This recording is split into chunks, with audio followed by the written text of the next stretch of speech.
يا أيها الذين آمنوا اتقوا الله حق تقاته ولا تموتن إلا وأنتم مسلمون واعتصموا بحبل الله جميعا ولا تفرقوا واذكروا نعمة الله عليكم إذ كنتم أعداء فألف بين قلوبكم فأصبحتم بنعمته إخوانا وكنتم على شفا حفرة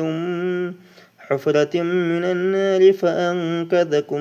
منها كذلك يبين الله لكم آياته لعلكم تهتدون ولتكن منكم أمة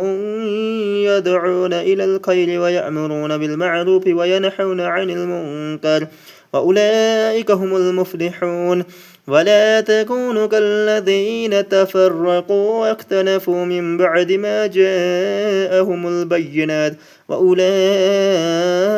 لهم عذاب عظيم يوم تبيض وجوه وتسود وجوه فأما الذين اسودت وجوههم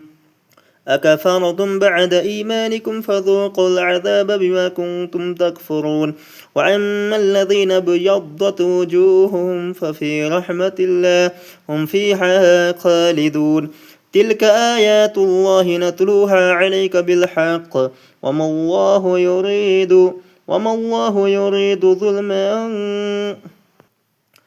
ظلما للعالمين ولله ما في السماوات وما في الأرض وإلى الله ترجع الأمور